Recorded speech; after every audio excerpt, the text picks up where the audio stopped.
when we find ourselves having a late meal, like we went out to dinner this weekend, reservation was at 8:30 p.m. Like super stoked to come home and fall asleep. And then both of us are like, hello. My heart feels like it's about to explode out of his chest. Yeah. I ate a huge meal. Right. And it's just like every single time it happens, we notice. And I think when you haven't made that correlation before, it's a little harder to kind of see. It's just kind of like, oh, well, had a shitty night's sleep again. Especially when you throw kids in the mix and all sorts of other things of what could kind of be interrupting. But once you actually start to like look at the data of like, when did I eat? When did I go to bed? You really start to see like, oh my God, there is a huge impact.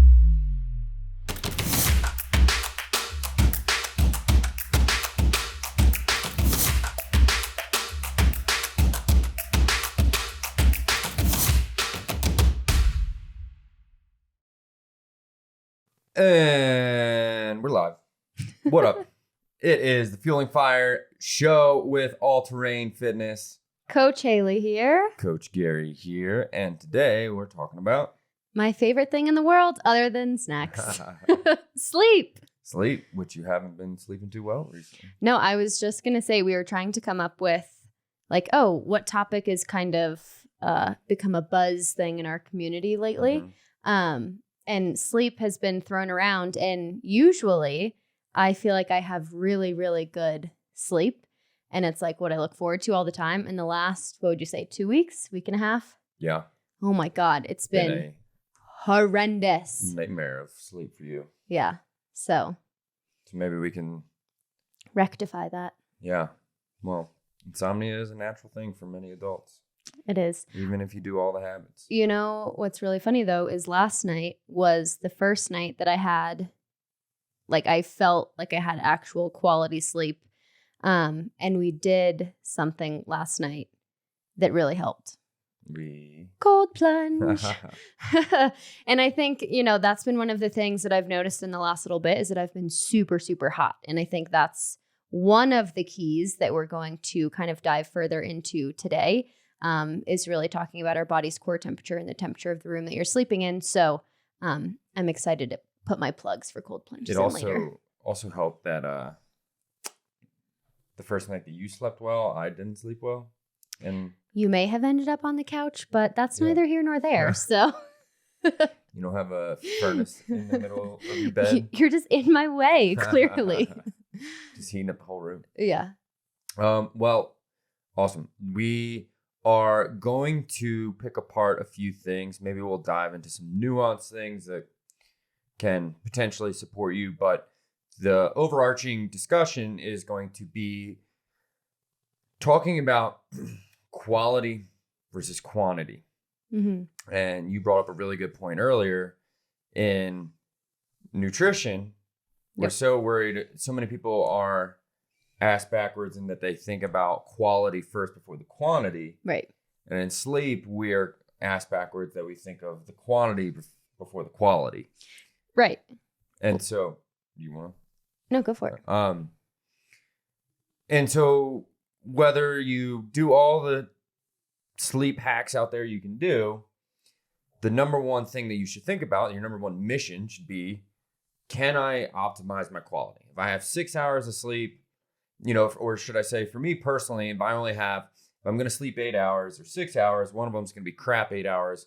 One of them is going to be quality 6. I'm always going to choose the quality 6 over the crap 8. Right. Well, you're going to actually see the benefits from those. Yeah. Like having broken, interrupted sleep for 8, 10, 12 hours. That's really not going to help you if you can find and solidify the amount of time, that works for you, because naturally we all do have different amounts of sleep that we function the best on. But if you can find that chunk that is more uninterrupted and high quality, that's going to lead you into a better rest of the day. So yeah. And you know, so many people's sleep hygiene is trash. So bad. And so we're going to give you the layman's man's version of how to get better sleep. There's plenty of podcasts that you can go nerd out on with some people that are really smart sleep researchers, but maybe we'll decipher it down for you to the actual real humans. Right. If you don't want your whole day to revolve around sleep and become obsessed, maybe we can give you some simpler hacks. But I will say, if you do like the science behind it, Dr. Matthew Walker is really incredibly interesting to listen to. And then he has a book called Why We Sleep, which again goes... I think he did with Andrew Huberman. He did, which was a great podcast. And I believe he's starting his own, or it may be... I think that's been kind of on the recent... Because of Huberman, I think they were talking about that. But that goes into he wrote a book called Why We Sleep. Tons of nuances on it. Incredibly interesting, just about like how it has evolved from like the very beginning, basically. So again, if you want to know more about that, go into the more in-depths of the nitty-gritty, go ahead and check out those resources. Again, we're here to just kind of give you some actionable items and takeaways that you can do now, and so you don't have to digest more information. Yeah, I'm personally not always going to be walking out into the snowy ground and grounding myself in the morning, or always going to bed with blue light glasses on. But I think we can maybe give you what's the 20% right that's going to produce 80% of the results. And if you want to tweak the edges further, be our guests. But first thing for me, whenever I work with anyone, I have two big red flags. Whenever I'm talking to somebody about their sleep, any of our athletes, any athletes out there listening, right? The first two things that I think are the biggest bang for your buck are your core temperature and making sure you don't have any oxygen obstructions. Right. Which one do I want to start with first? I hinted on core temp, so let's go there first. Yeah. So I think the one thing that I always hear, everyone's like, oh, stop eating 2-3 hours before bed.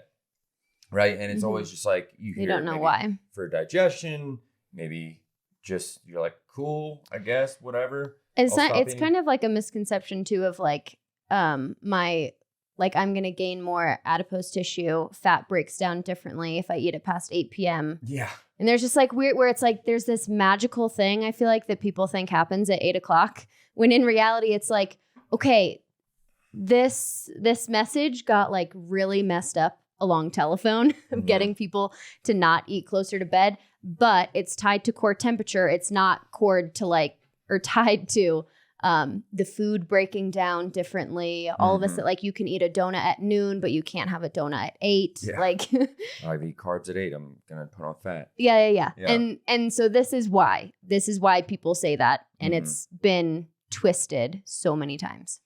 And it's one of those things that a lot of people don't know how often it plagues them. Like they kind of wake up and they'll be like, I slept crappy last night, right? Like, and just think like, oh, it was just a crappy night of sleep. Like restless kind of. Yeah. I'm tired. Couldn't fall asleep, whatever it may be.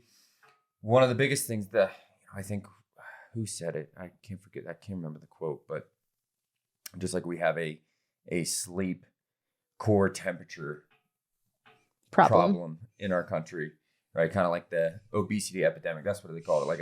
I was like, epidemic, pandemic. There's too many words. Core temp epidemic. Yeah. So many of us go to bed too hot. And if we are simply going to bed too hot, whether that be via digestion, whether that be room temperature, our bodies, we got to get the core temperature down. Core temperature goes down when you're sleeping. And if it's staying elevated, you're just not going to be able to get to sleep. That's why if you're like, oh, I slept with the windows open, I was tossing and turning all night, I was hot, I was sweating, right? More often than not, like I can imagine, for me, I can visually, or I can recall that most of my midnight interruptions is associated with me waking up sweating, right? If there's anything that's wrong, it's typically like I'm trapped between two dogs, you're trying to cuddle, and I'm on fire, right? And that is what woke me up more than anything else. I do kick off some serious heat, what can I say, for a small person. For sure. And then you get the two dogs that just pin you down like a little mummy. We're definitely going to get some heat for having dogs in the bed, but that's fine. Hey, I like my life-size teddy bears. So anyways, core temperature. And it's one of those things where I feel like I always am willing to invest into what allows me to feel the best, right? I feel like so many people maybe don't turn on the AC as soon because they, for the bill, that the electricity bill, but it's like, hey, which is worse for you? I'd rather have better cognition because I got better sleep because it's cooler, and I got, 1 or 2 more REM cycles because I was colder sooner, right? Than trying to, save $10. Right. And so we all have these things. It's a cost benefit analysis. Yeah, for sure. And so, I think it's just one of those things, if I can implore anyone to say like, hey, if there's one thing that I think will reap lots of rewards is prioritizing whatever you need to do to get your room cool, whether that's a window unit, whether that's AC unit, whatever it is, getting that room cold, combining that with cutting off your eating 2 to 3 hours before you go to bed is one of the things that I see so many people and our athletes just recognize immediately how much better they feel. Well, and I think that's something that we notice. Like, again, we're not perfect either. It's not like we utilize these tools every single day of our lives and never do anything that's bad for your sleep hygiene. And then I couldn't fall asleep.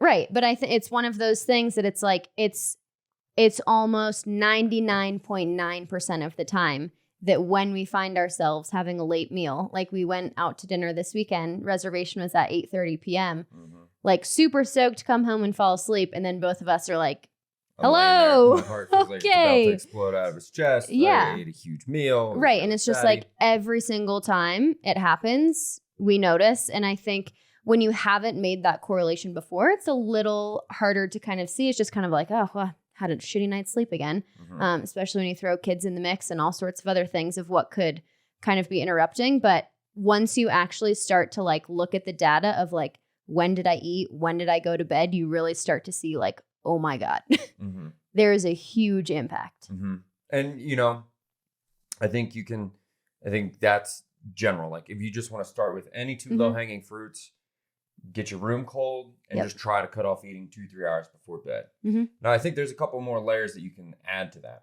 right? So one of the ones to paint a picture is that, let's say you have the Oura Ring, which measures your heart rate variance, right? It's a little different than the Whoop. It allows you to kind of see your HRV all the time. And you can sit there, drink alcohol, and watch your body metabolize alcohol. You're going to see maybe you were at, 87, I think it's milliseconds of HRV, and then down to 40, right? Like you can watch that physically drop. Or if you're going from hot to cold, right? When you get into heat, like sauna, right? You can see your HRV, your heart rate variance, Change. The deviation between beats, the lag between beats get smaller, right? And so, have you looked at that with cold? I have not. That would be interesting. This is just from other people. This is from me talking to other people who wear the Oura Ring. That just reminded me. That would be something really cool to look into. You little data nerd. Right. You need to get the Oura Ring. That's next. Apparently, it's a lot better than the Whoop. Anyways, so that's like to paint a picture, right, where you can see your body physiologically changing to these different responses, right? In some response, like when your HRV is going down, right, you're signaling some type of stress, right? Whether that be with working out, right? Working out, you start to get into this consistent heart rate beats per minute. And a good amount of stress is always what we want to create an adaptation, right? But we don't want to carry that stress over into our sleep, right? Right. That's why you feel like ass after you drink a lot of alcohol, right? That's a very clear example. So I think to extrapolate that even further is like, obviously, like, winos, I hate to tell you, if you can cut your wine off 2-3 hours before bed, that's going to help a lot. So you at least have 2-3 hours to metabolize the alcohol. I think it's about an hour. Every hour you can metabolize one drink. So if you have 2 glasses of wine, try to give yourself at least 2 hours. And then that'll allow you to have some more REM and slow wave sleep cycles in the first half of your sleep. But so there's alcohol, there's general food timing. And then I think layering on that is then you can kind of get into, one thing that I seem to have a lot of observational, not subjective. Anyways. Like you've observed it in other people. It's not your personal Why experience. can I not think of the word today? It begins with A, doesn't it? Anyways. An A? You really threw me for a loop. I thought I was going to get it. I don't know. Someone out there. I ate late last night. I didn't sleep well, lost some REM. So, I got cloudy brain today. Lord help us all. Here we are. You have to listen to this. You have to. You can't click off. But so next thing that I find, and our coach Eric just talked about this, is really fatty cuts of meat. Yes. Big boluses, meaning just a big quantity of meat. I love my word bolus. Thanks for clarifying what that word means. A big quantity of meat. And if you combine that with a big quantity of meat, of being fatty meat, you're going to find yourself laying in bed having the meat sweats, right? Like it's another thing that you could eat a big 24, 16-ounce ribeye and then just sit there and watch your HRV just start to tank because it's just a very hard to digest food. Right. Just because it's so big, so much calories, right? So many. Right. And again, things take energy. Energy is creating heat. That's raising your core temperature. It's like, oh. Yeah. Damn. So, I always notice things, this is where we kind of get to the quality of food, right? Like I can definitely, and you know this too, right? We could equate calories the same. Right. And we could have pizza before bed, or we could have, some delicious chicken, broccoli, and rice.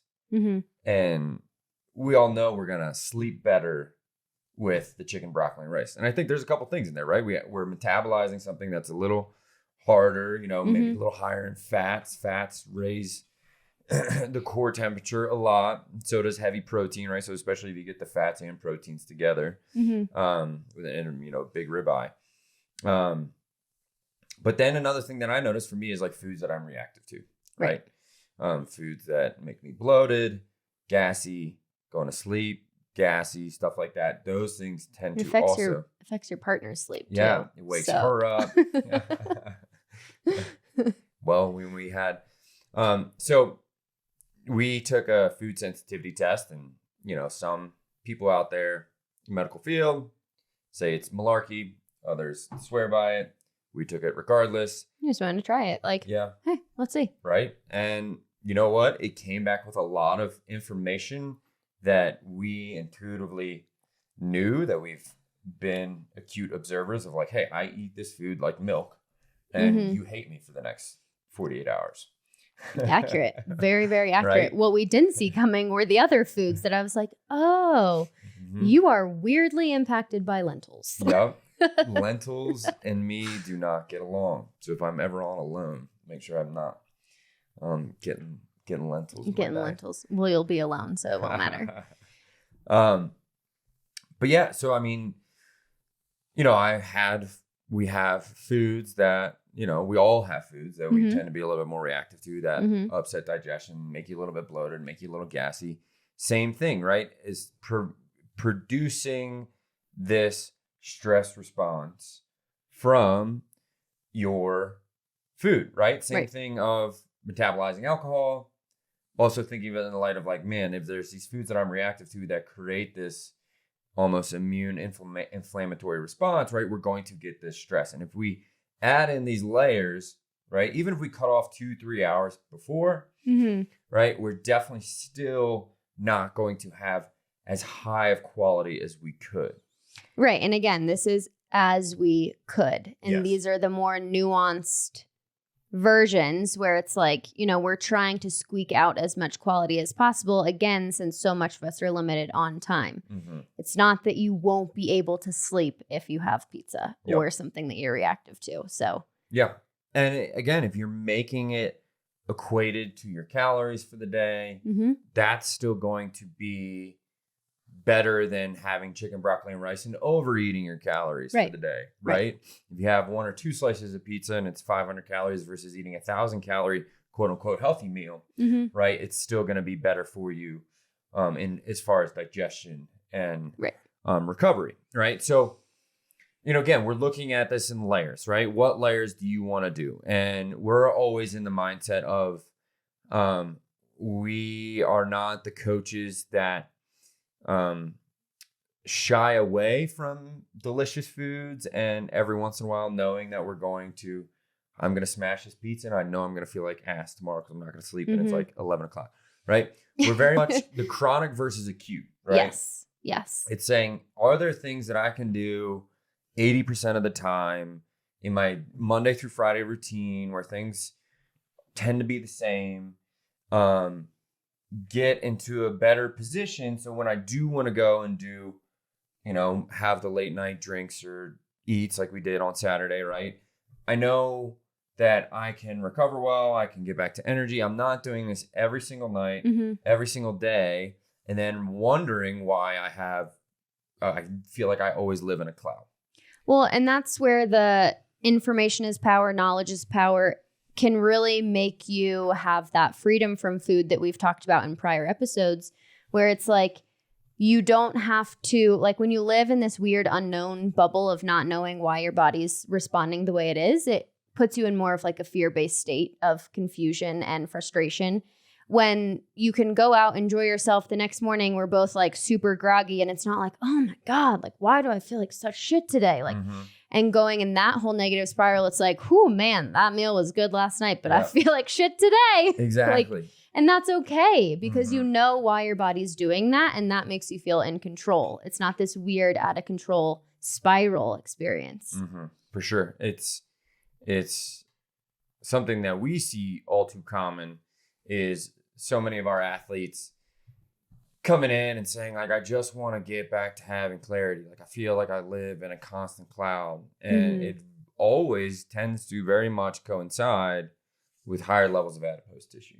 Right. And, not only do higher levels of adipose tissue tend to increase rate of sleep apnea, but it's also saying like, hey, even if you cut off 2-3 hours in advance, but you're consistently overfueling your gas tank, right? You're still going to go into sleep missing cycles of REM because your body is so bogged down with digestion, right? Trying to figure out how to get rid of this excess, right? Whether it be blood sugar, right? It might not even be it's in your stomach, but now you're just going to bed with a blood sugar of 150, right? And so it has to metabolize some of the blood sugar. So it's all of these things. There's so many layers, and it's just about finding what is the layer that you want to do, how good do you want to feel, and start with the, what we always say with anything is the base of the pillar, right? And first, we're saying, look, first, just worry about getting the room cold,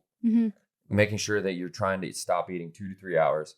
And then if you want to go a little bit further, maybe you're still feeling a little groggy, right? Then start to peel back the layers of the onion. Am I eating really fatty and protein heavy foods right before bed? Like my biggest meal all the time. I feel so many people, and again, it's not a bad thing if you're eating within your caloric limits, but there are times where it's like I haven't eaten anything all day and I just ate like my entire 1,700 calories right before bed. And it's like, totally get that, but not going to end so well for you in the long term.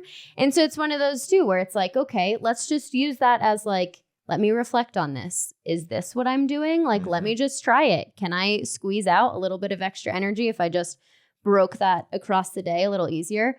Again, it's the little shifts. It's not like a make or break type thing, but for sure. So we've addressed, before you're worrying about if I'm looking at blue light, right? Before you're worrying about getting up in the morning and looking at the sun. Grounding your feet. Although all of them do sound to me, again, we're not like shitting on the top of the pyramid. We're just saying it's at the top of the pyramid. So you're going to need to get the base of your pyramid you wake first. Up and your kids are crying or in its morning routine. You don't have time to go stand out and be barefoot and go for a walk. And yeah, you're like, I am zen. I hear no one barking or crying or if it's been a long ass day and you're putting kids down to sleep and you just want to sit down and watch some Office before you go to bed. Like that's okay. Like don't freak out. But there's definitely some of these bigger low hanging fruits that again are going to be 20% of the things that get us 80% of the results. So we've addressed timing, we've addressed room temperature, we've addressed different macros, high calorie meals. Then we've addressed a little bit more nuance of foods that you're sensitive to, alcohol. I was just going to catch you before we moved on to kind of the next phase of what we could do while we were talking about foods, especially alcohol, wine. One of the biggest things that I hear is that whether it's wine or any other substance, like we live in Colorado, so THC and CBD and everything is very, very big as well. And I think those are the two things I hear the most is like having a glass of wine or whether it's vodka, whatever you want, like having a drink or taking a gummy or all these things, like those help me sleep right before bed. And yet we're also saying trying to cut that off 2 hours before, trying to dive a little deeper onto like, well, what does alcohol and THC, how does that impact your sleep, even if it doesn't necessarily feel that way in your body? Yeah, that's a great one, right? I living in Colorado, and I don't know if there's any research on this. I haven't deemed it important to go and figure it out. But I have noticed a lot of people who tend to gravitate towards using marijuana frequently before bed. They tend to get some level of insomnia if they they miss a night. When they're not. Yeah. Okay. But with either of those things, right, you're getting an artificial form of sleepiness, right? You're getting essentially a tranquilization. Right. You're just unconscious. You tranked yourself. Just like those sleep meds out there, right? They knock you out, but it's this, your brain is supposed to have some level of activity going on, right? Right. The reparations, I mean, and that's really the function and quality, like why the quality matters is because when we're asleep, that's where the recovery takes place. That's where all the synapses are going back and forth, making connections. That's why when you have shitty sleep, you can't remember anything. It's why you start to move slower, like all of these things. And so that's where it's like words. Exactly. But that's where when we kind of get into this more artificial type of sleep, we may feel like we're sleeping really well. We slept for a long amount of time. It was uninterrupted. So like, okay, those are all great. But sometimes the biggest benefit, especially for our brain and recovery tools there, aren't necessarily making those connections. And so that's why we don't feel that mental clarity when we wake up. We still feel groggy. We're still kind of tired, like don't have this like vitality energy. So it's kind of like, again, you got that quality. Shout out Sophia. We totally use the word vitality more since the Vitality Collective. Yes, shout out. We have a Vitality Collective and Eagle. Coaches some classes at, and it's called Vitality Collective, and vitality has been so much more present in our vernacular. Yeah, it's a good word. I like it. Good word. Which we did a podcast with them, and we talked very in depth about what the word vitality meant. So that's really funny.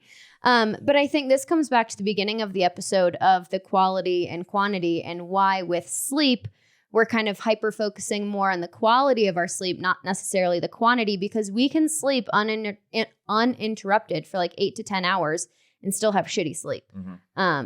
So it's like, those are a lot of the things that come up is like, I took this or I did this before bed and I was out cold. I smashed pizza. I smashed a ribeye. Yep. I got high and I don't know why I stayed asleep. Bad. Yeah, but I got 10 hours. What? So I think, is that everything we wanted to address in the core temp and foods, reactive foods? Yeah, that just was like a little side note that reminded me with alcohol. But I think, that's the biggest thing, getting the core temp down. Was there something that you got reminded of? No, just of saying like, hey, we can totally create an artificial feeling of sleep with substances. Yeah. Right. But again, if you're having to metabolize alcohol, right? Or, I'm sure there's people who can explain it a lot better than me, but, when your REM sleep is trying to cultivate memories, right? Memory recall, but you're taking a substance like marijuana that's crushing your short-term memory, right? Like it's probably, brain's like, I'm very confused what you want from me right now. So yeah, it's making sure that you're priming the system to allow it to get into a deep autonomic nervous system, get out of the fight or flight, get out of the sympathetic response, right? In a sympathetic response isn't necessarily, we say sympathetic is flight or flight response, right? Being more in fight, flight, or freeze mode, being in sympathetic, parasympathetics when you're recovering, right? And so priming that system to not be in a sympathetic state, even with just nutrition, right? A sympathetic state can be produced by foods that you are reactive to, right? If I smashed a big thing of milk and lentils, I'm going to hopefully not together. Green peas and milk. I should do that for an experiment one time, and then we'll document it. We'll do a little. Next on the podcast, Garry drinks milk and Garry green peas. Eats every single one of his reactive foods on his food sensitivity test, and Hailey ranks which one. I was going to say, then who's going to move in the next day for him to take the data on that one? I like that. That's a good one. So yeah, priming the system. Start with some low hanging fruits. You're not going to be perfect, but hey, 6 days out of the week, can you make it better? Right? Is that going to help you?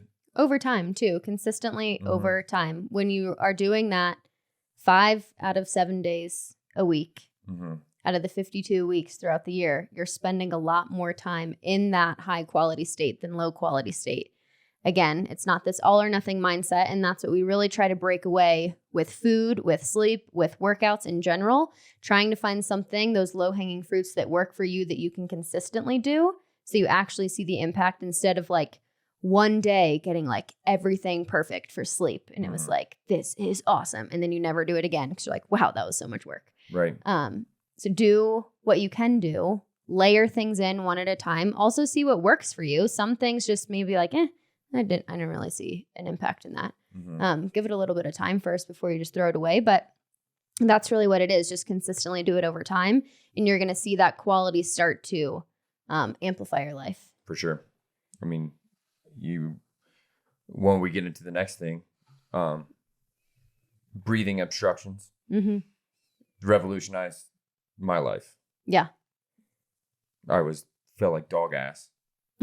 Felt like dog ass. I think we've said this on a podcast before, but when Garry and I first started dating and we lived in Maryland, to do like if we were going to go on some sort of excursion for the day, like 2 hours or something, we would usually be coaching at some point in the gym. So whether that's the morning, like let's take a typical Saturday, coaching the class in the morning, do that, have to come home, take a nap. Like I'm going to have to nap. Okay, let's go out and hike the dogs, do something.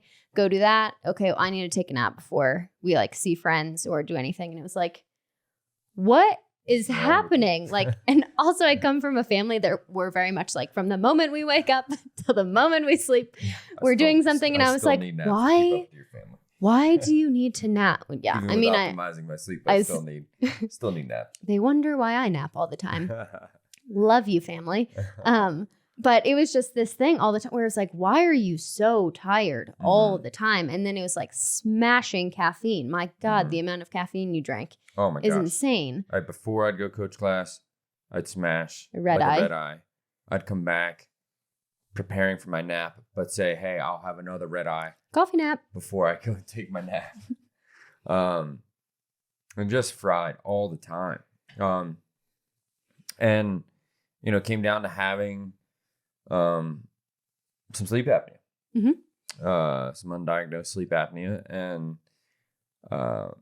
you were kind of the first one, you're like, you kind of choke, you kind of wake up and gasp for air. I'm like, didn't know. You're like, that's weird. I was going to say, yeah. And then we're seeing like, I'm always in the red, like the body's saying I'm stressed out, crappy HRV. And it's like, yeah, my heart's struggling to pump oxygen because I can't fucking breathe. Yeah. So what did you do about it? Because this was super interesting. It's right when we moved out here, and you like performed an entire sleep experiment on yourself, which was very fun to watch. It was. Well, let's first, I'm going to paint an example of why you have to prioritize your oxygen saturation when you go to sleep. And let's not talk about it from a getting back to survival level. Let's talk about what it does to get you to up high levels of performance, right? What are people, I think what we always do at All Terrain is like, we say, what are, cool, right? Look at all the data, look at the, the meta-analyses, but I always like to look at outliers. I like to look at people like Tom Brady, people that are, I'm like, you know what? Yeah, I don't care what shit you want to say, or like the Chinese weightlifting team, right? Like, you can argue the nuances about what you think is the best training protocol, right? You can read some fucking abstract, or I could probably look at the 10 best fucking weightlifters in the world and be like, what are you doing? And probably get a little bit more bang for my buck. But same thing, right? What are these top outliers doing? Because you're never going to have a study of 5,000 people, sample size 5,000 people that are all doing these things, adhering to these crazy protocols. So anyways, we like to look at the edge. We like to look at the fray. What are people doing that are pushing performance? And can we maybe take one or two things away that allow us to just feel better and do it maybe 80% of the time, where they're obsessing to do it 100% of the time? Can we take that and make it sustainable? Yeah. And so, all of them, a lot of pro athletes, right? They're using the hyperbaric oxygen chambers, right? They're pressurizing oxygen into their system while they sleep, right? So they increase the pressure. It forces more oxygen into their system, saturates their blood with more oxygen.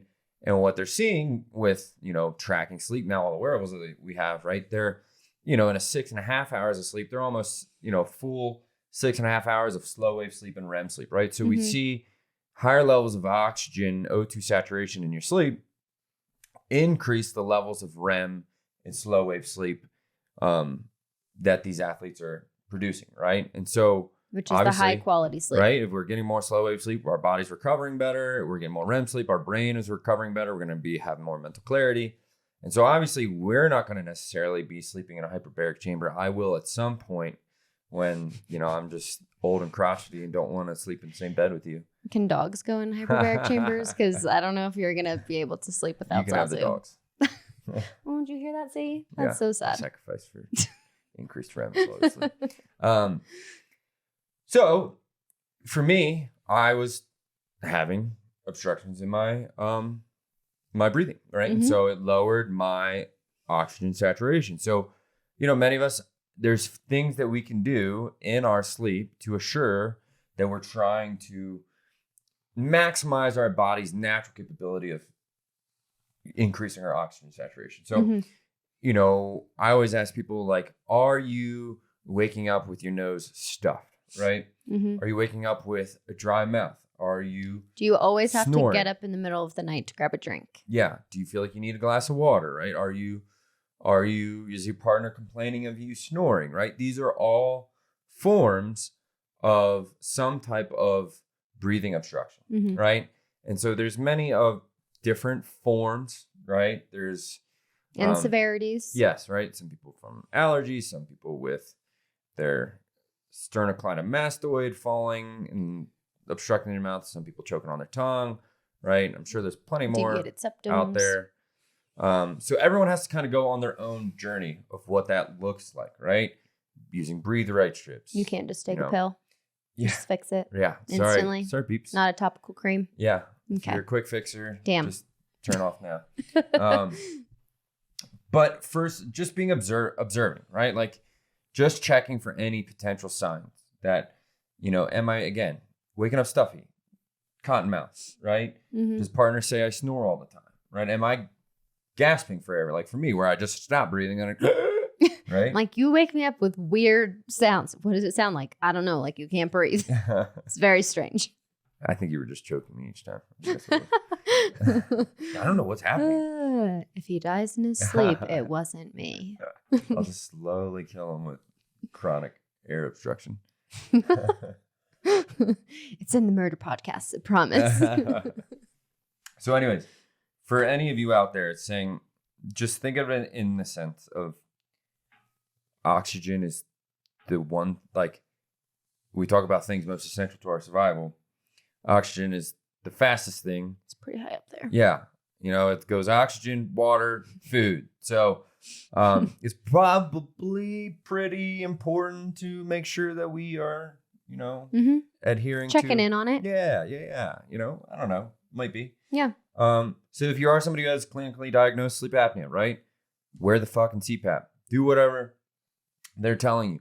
For me personally, I didn't want to take any of the interventions.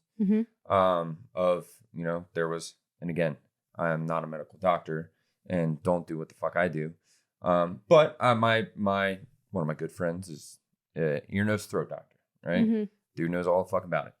And he's like, look, you can either get your adenoids removed, get your throat scraped essentially to create more room. You can get your jaw broken and reset, or you can do the CPAP.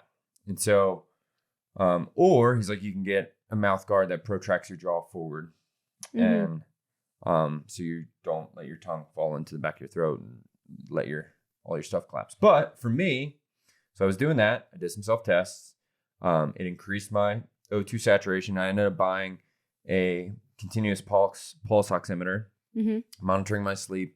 But then at the same time, I was also listening to a lot of James Nestor's breathe stuff, right? He's talking about taping his mouth shut. I'm like, what, these fucking people are crazy. I'm like, how could you tip your mouth shut? You're going to wake up feeling like you're suffocating. And one day I was like, all right, I heard it enough. I'm like, I got to try this. So I did it. And it, even a few times when I would have my sleep mouth guard, I would wake up with dry mouth. Like even it would sometimes kind of fall out. Because it would like leave your mouth slightly open just because you had something in it. So it was like, I just feel like I need something to keep it in. Like once I fall fast asleep, I notice that my mouth starts to drift a little bit open. Yeah. I'd wake up and sometimes I'd even spit the thing out, right? Yeah. So I started taping the mouth shut. I'm like, man, this even took it up to a higher level. Like I'm feeling even better.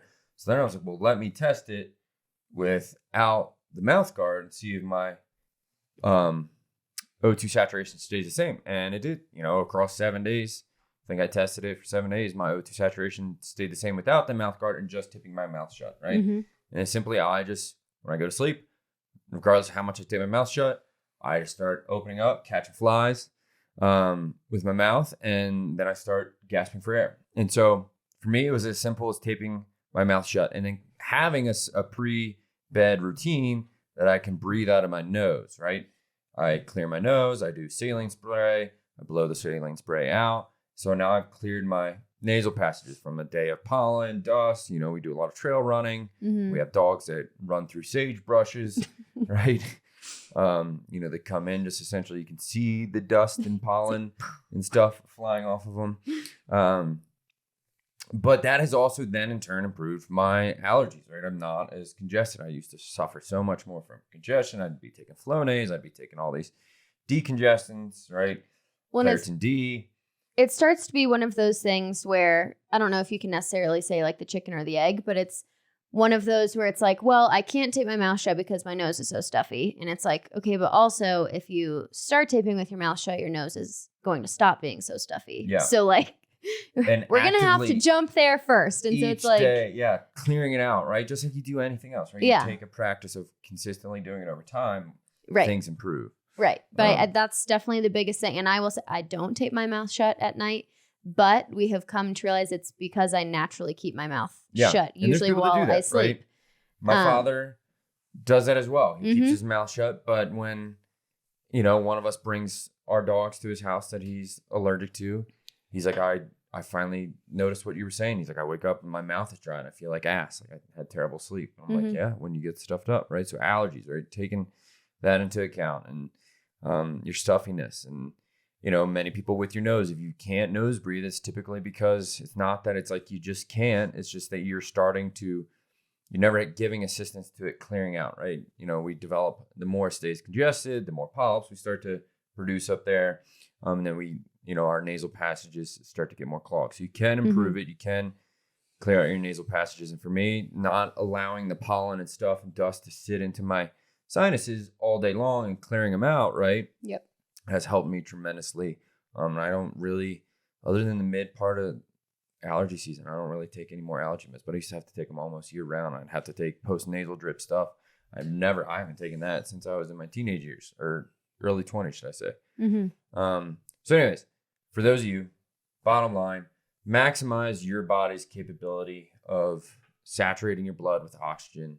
And if you can do that and you combine that with the cold, you're going to feel an F ton better, right? You're going to be setting everything up to prime your body's maximum capability of having more REM cycles, more slow wave sleep cycles.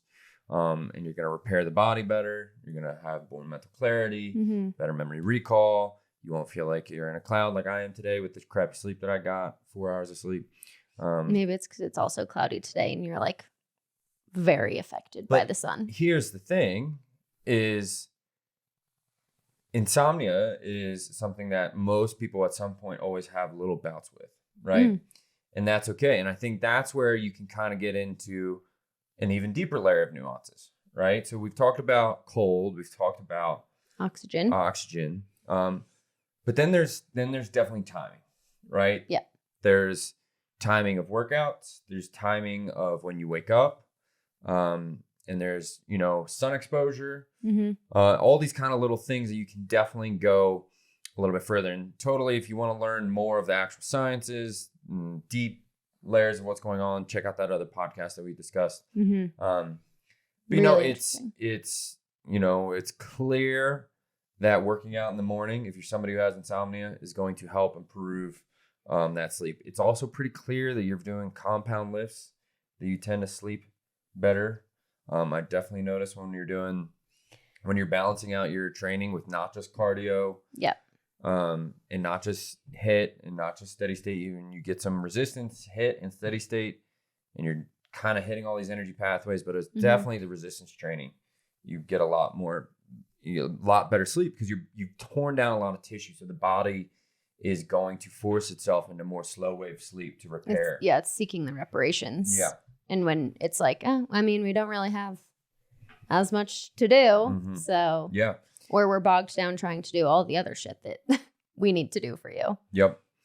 And I'm sure you can elaborate on this. I know, the big thing now is they say it's not so much about the consistent bedtime as it is the consistent wake time. Right.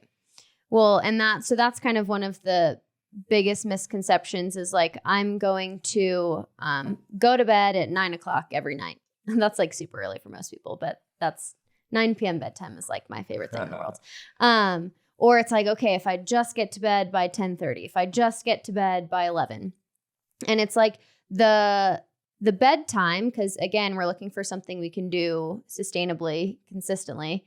We are not going to be in control of our bedtime and wake up time all the time. That's just how it is. But when we start to have that consistent wake up time, that is what like actually almost trains your body too. When you can have that as your consistent marker, that whether you went to bed at 9 or 9:17 or 11:30, or maybe one time it was like 12:30 and it was super late, still trying to get up at say that 5:36. Again, it's not a specific time on the clock that's going to universally work for everyone, but having a consistent time for you over and over again is what's going to train your body to make it easier to wake up. Your REM cycles start to align with that time. Your circadian rhythm is getting into that, which kind of like side note on timing is that wake up time and bedtime, like that just evolutionary has changed once you become a teenager, which this is in the book, Why We Sleep, which is super, super interesting, of like adolescents in general need to start to break away from families and become their own person. And one of the kind of natural things that happens is their circadian rhythm starts to break away from the adult. And so it shifts literally when their body is tired. So it's like we can always harp on teenagers for like, you go to bed so late and you wake up so late. And it's like, actually their circadian rhythm, and again, this is not 1,000% of people, but their rhythm is shifting so that they have this time to be more independent when adults are asleep. And it's been since, because those things don't just like change instantly, but there's an evolutionary purpose for mischief, I guess, which as a rule follower is weird to say, but it really is the wake up time, not the bedtime. And it's also nice because usually the wake up time is a little easier to control on our end consistently. And you know, there's debates going back and forth on, are alarm clocks good? Are they bad? Should I just set a specific time of how long I should sleep? But data shows wake up time. Yeah. And it's about bringing order to the things that are most essential to your survival. Right. And that you're, you know, we think we're so smart, but our subconscious and our nervous system is so much smarter and complex than we are. Right. It's about bringing order to this thing that is so imperative for your health, right? To the point, or let me say, you know, the subconscious, the nervous system loves when things seem safe, seem in order, predictable, so it can get to this position of finally resting. And for me, I'll paint an example, right? I do a lot of solo hunting. I do a lot of bivvy hunting in a tent, right? And always the first time you're out in a tent, right, you're on edge. You're not fully getting to deep sleep. You always are kind of waking up to certain noises, right? Because my central nervous system has recognized it doesn't feel as safe, right? You know, regardless of how tough you are, your central nervous system's always going to be, this is different. We seem a little bit more exposed, right? This is a very vulnerable position to be sleeping in. And so it's the same thing that, right? Why do I feel comfortable in my house, right? It's because the central nervous system has recognized this is safe. This is predictable. I've had enough reps in this position, in this place to understand there isn't a tiger coming to maul me while I'm sleeping, right? And so it is so much about, you want to bring order, and, you know, this is going another level of, you know, obviously having a room and a bed that you sleep in is order, but another level of order is timing, right? Timing the sleep time, timing when you wake up, right? Yeah. So bringing that predictability to that nervous system.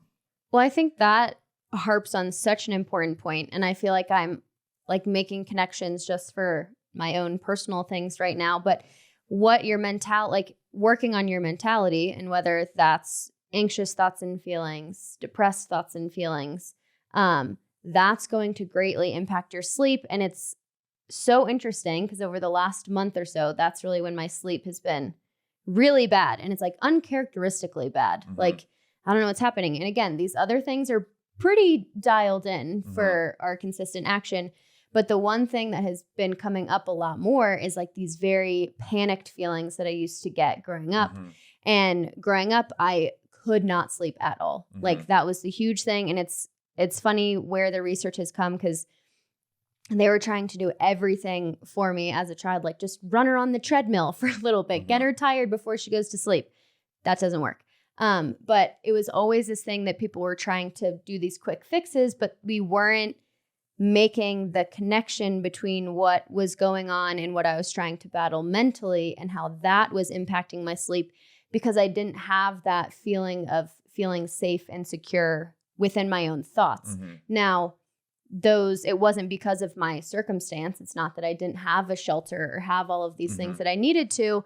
It was these delusions that what I have to consistently work through. And we've kind of noticed, and I feel like since we've gotten a lot better at looking into our sleep, again, utilizing this data to have you understand why your body's doing what it's doing. But it's like, my sleep is super messed up. I felt super panicky. Like, I think I need to go work a little harder on this mental piece, and my sleep is going to follow along. And then that's going to be a cycle where like, oh, and I slept better, and that's going to give me that positive feedback. At least predictable.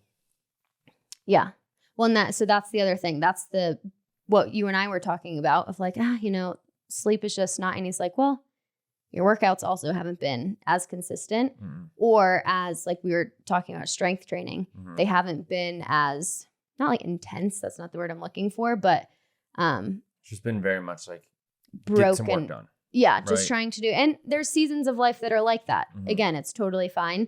But you start to notice the impact on these weird things that if we hadn't looked at how all of these different pieces of life actually correlate, you would kind of miss that. And so it's really linking that like sleep isn't just sitting here by itself. It is going to impact everything else, and everything else is impacting it.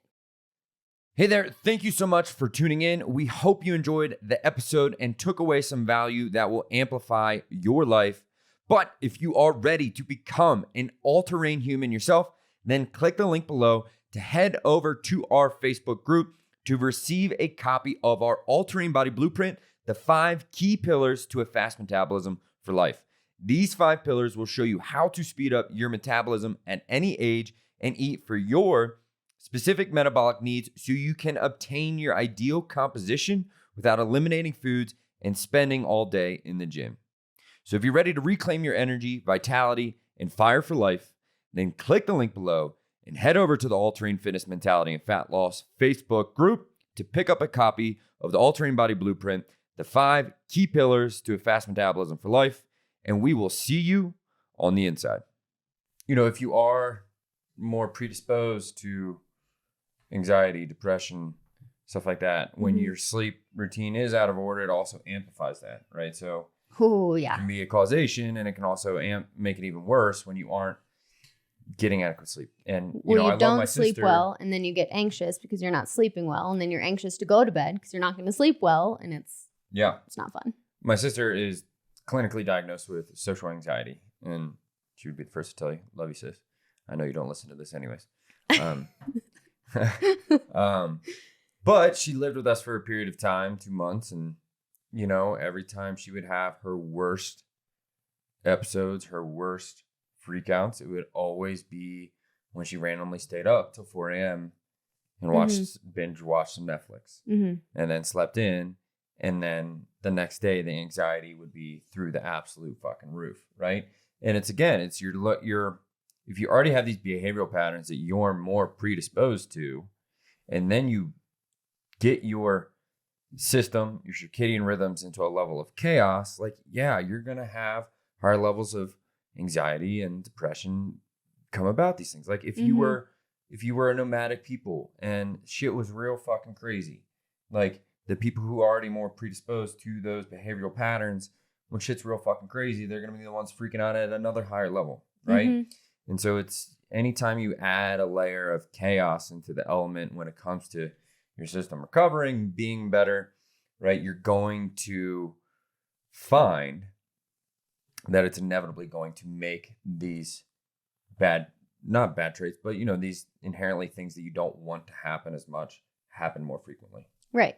Well, and that's, a really big part of the postpartum journey too, is that there's this huge shift in hormones and all of these other things coming up, but then also you are incredibly sleep deprived. And so that's where you start to see tons of things happen with females in postpartum. And again, no one is in that same journey. Everyone kind of has their own experience there, but that's adding that layer. And that's why, sleep deprivation is used as torture, because it really starts to unwind your mentality. That's why you were slightly choking me out and telling me I was gasping for air. Just doing slow sleep deprivation torture. I knew it. I do it because when I have a nightmare and I tell you that I have a nightmare, you just tell me to go back to bed. That's right. And I'm like, you know what? Fine. I'm going to start waking you up. If I'm awake, you're awake. She had a nightmare the other night. She's like, you didn't ask me what it was about. And I was like, oh. I did. You know what? I had a nightmare. I don't know what time it was because I don't sleep with my phone close to my bed. But I always wake him up and I'm like, I'm having a nightmare. And I am looking to talk through it. There's this man standing in our room with scissors about to stab me, which is just so weird. Anyone else who has weird nightmares, please tell me about them so I don't feel so alone. But he always just rolls right back over and doesn't say anything. So I got up the next morning, about to get in the shower, to look at him, and I'm like, you never even asked what my nightmare was about. I was like, I still remember the man with the scissors. I can visibly see him right now. And it's every time it's part of the processing. I need to tell you exactly what happened. Yeah. Well, just talk to my sleeping body. Whoever wants to hear about my nightmares. My sleeping body. Please let me know. My sleeping body's We'll go into a lot of detail. Are probably equally on par with my conscious body's listening skills. Not great. I mean, working on it. Working on it. But yeah, I think everything that we always say in All Terrain, it always comes back to mastering the things most essential to your survival and creating order in the things that are most essential to your survival. Yes. Where you listen to Jordan Peterson talk about, you know, who he works with. He talks always about like bringing order to sleep, nutrition, and all those things, right? And it's like, yeah, the things that are probably most essential to survival. If they're in chaos, they're crazy, sleep's crazy, you know, nutrition's crazy, hydration's crazy, right? It's probably going to exacerbate any negative behavioral patterns, tendencies that you tend to have. Right. So yeah, I think that's a big wrap up. So anyway, sleep, can't stress it enough. If you want to feel your best, you want to feel your most clarity, you also want to, you know, mentally allow your brain to age better, right? You need to sleep better. You need to prioritize the quality, because as we age, we lose our capability of producing REM sleep. And so again, it's like we say with anything, it's always the more you can keep at a higher level, the longer, the more you have less to fall down. Let's say a bad life event happens, right? You know, if I'm really pushing my performance and health and I have an unhealthy diagnosis, right? I have much further to fall back just to like normal range. The two people are here. Range. You both fall. Exactly. Like you're a little more screwed at the ends down here. And then to get this, so then let's say you've been doing years of poor quality. You've been getting years of bad REM sleep and slow wave sleep, right? And then all of a sudden you want to start, you know, trying to get better in your 70s and 80s when you already have less inclination to do that, right? You're gonna be fighting an uphill battle that you're just not going to make as much progress on. And you're going to have done the damage that's been done for years of not having that quality sleep, right? So master the things most essential to your survival, especially with sleep. Prioritize it now. Prioritize it when you can. Don't be obsessive. You don't have to be, you know, we talked some other things. We didn't get too much into them. I don't think we need to. But like there's things like, you know, if you really need to go further, you really are struggling with sleep, right? You can go first thing, have a consistent wake up time. When the sun rises, go expose yourself and your skin and your eyes to the sun.